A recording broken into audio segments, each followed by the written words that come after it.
my channel. My name is Grace. For today's content guys, ay meron po akong i-share about po sa beauty product. So ito guys ay based on my experience, ay ito ay i-share ko po sa inyo. So keep on watching.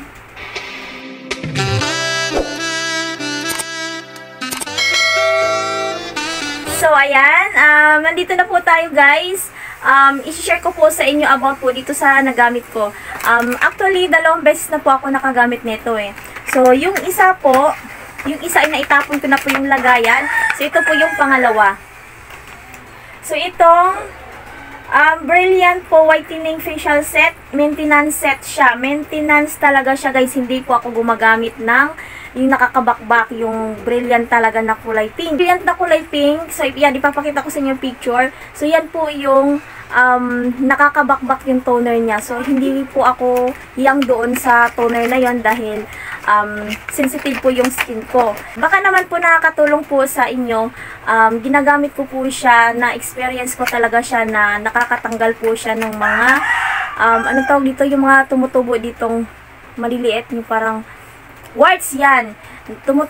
May tumubo sa aking warts dito guys sa sobrang, hindi ko po alam o baka sa katandaan na joke. Sa katandaan na may mga tumutubong warts po dito guys, sobrang effective po talaga siya. Doon po nawala yung warts ko. Hindi ko alam kung sa sobra sigurong mga ang dami kong ginagamit. So, gusto ko lang naman po na makatulong na ma-share ko po sa inyo yung mga review. Yan, sa mga review. Kahit pa paano naman po na nakakatulong ko sa inyo kung gusto nyo pong may gustong gamitin. So, ayan, nire-review ko sa inyo. So, ito guys. So, hanapin ko po yung isa neto. Wait lang. So, ayan. So, actually guys, tatlo po yung nagamit ko neto eh. So, ito po yung ngayon, yung may laman. Ayan, nakikita niyo naman po may laman siya. So, nagugustuhan ko talaga siya sobra kasi nung una ko siyang ginamit, natanggal po siya. Siguro naubos ko yung isang bottle na yon, ito. Nakakaubos na ako. Bali, tatlo po sila ha. Yung isa ay meron pong laman. Tapos yung dalawa ay wala ng laman. So, hindi ko pa siya naitapon para may review ko po sa inyo. Para may pakita ko po sa inyo na ginagamit ko talaga siya. So, guys, sobrang effective. Natatanggal yung mga warts ko. So, ayun, ipapakita ko po sa inyo dyan yung mga warts ko. So, hindi lang po yan, kundi marami pa po ditong maliliit. So, actually, no, na-erase na siya o natutunaw. Ayun, papakita ko po sa inyo yung natunaw na siya, nawala na. So, hindi lang masyado. Sa labas po ako nag-video pa, nag-picture para makita niyo po talaga na klaro na wala na talaga siya. Ayun o, na-clear na po siya. Clear. Sa akin po yung picture ha. Ayan, wala na po talaga siya dito. Dito yun siyang tumubo at saka ang dami po dito sa mga liig ko. Ayan, so hindi po kasi ako. So, itong ano guys, itong mga cream na to, itong cream na to, meron siyang sunscreen, meron din po siyang facial cream, whitening panggabi. Yan, panggabi at saka pang umaga, sun protection siya. Then, ito naman yung isa para sa gabi. So, hindi, nakadalawang gamit po ako nito. Dalawang box po ang nagamit ko. So, ito yung pangalawa. Yung una, tinapon ko na. At, actually, hindi naman siya nakakabakbak. Hindi siya nakakabakbak pag ginagamit mo, parang wala lang. So, parang maintenance nga lang siya. So, yun, makikita niyo naman po na ano siya, fresh siya sa mukha gamitin. And then, kahit din po na magpapaaraw kayo, wala naman siyang problema, basta mag-sunscreen lang po kayo. Gamit ko siya sabon, parang wala lang din sa akin. Wala lang, normal lang siya, parang wala ka lang sinabon. Kaya siguro kung gusto niyo naman na hindi naman sensitive yung skin niyo, pwede naman kayo gumamit doon sa itong brilliant na yan, yung kulay pink. So, parang dark pink. Kasi ito siya, light pink lang siya eh. So, yan.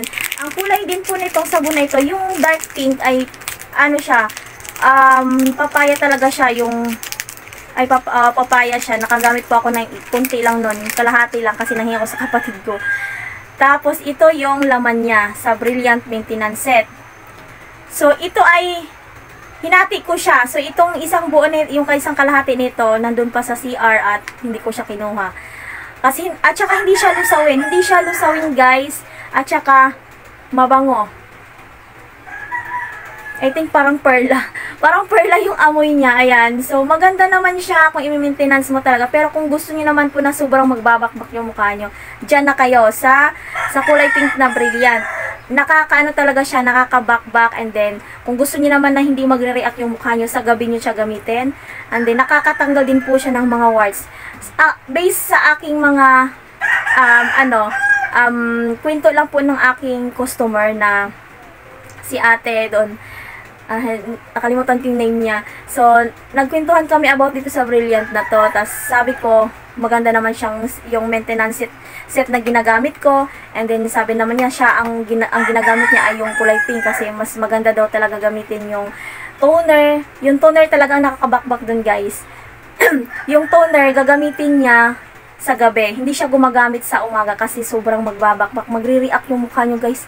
Magbabalat sobra. Ma-irritate pa. So, ito talaga sobrang napapalove ako dahil nawawala yung warts ko. Kaya, yan, dito talaga. I-try nyo, guys. Kung may mga warts kayo, yan, dito siya talaga, ang dami talaga nitid. Yung mga iba-ibang ginagamit ko, na ano siya, na parang pumantay siya, parang na-erase siya, parang pag nag-flat. Dito yun siya, ang dami dito. Mayroon isa dito, yun, papakita ko po dyan sa inyo, yan. Para siyang dede na, ano, yan. Totoy-totoy sa Bisaya, and then yan. So,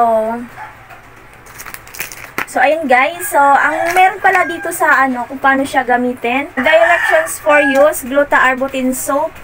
Use in the morning at night as your daily cleanser. Apply the damp skin and lather for 3 times before rinsing.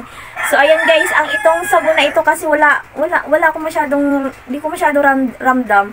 So, ang nagugustuhan ko lang dito, yung sabon parang wala eh. Ang nagugustuhan ko lang dito, itong cream niya, sobrang lambot yung mukha nyo dito, guys. Sobrang lambot, anti-acne prone skin, smooth and lightens. Yan, nakakatanggalin siya ng tagyawat. Sa bagay, wala naman akong tagyawat, kaya wala akong nafe-feel na may matatanggal. So, ang natatanggal lang talaga yung mga warts ko doon sa toner. So, ito, nakakalambot siya ng mukha. Pag gumamit ka nito sa gabi, yung panggabi, ito, pag gagamit ka nito sa gabi, kinabukasan pag naghihilamos ka, sobrang lambot yung mukha mo. Parang, yun, nawawala yung kapal na mukha mo. Yan, pakapal na mukha. And then, itong sunscreen naman, medyo malagkit. Medyo malagkit po siya sa umaga, kaya nilalagyan ko po siya ng, dinadampian ko siya ng pulbo. And then, ito naman, ginagamit ko siya sa umaga at gabi din po. Yan. So, itong sabon, okay naman siya. Pag tapos mong maligo, yan, mafe-feel mo siya na parang nagbanat-banat yung mukha mo dito. Ayan, para siya nagbumabanat-banat yung face mo na parang kumikintaban. Pero, itong set na to, wala po siyang, wala siyang, back factor, yung naninikip. Wala. Normal lang siya. Pag sensitive skin kayo, mas maganda ito gamitin. So, ayan guys. Thank you pala sa pagtapos na aking vlog. And, ingat po lahat. And thank you. God bless all. Bye. See you in my next vlog.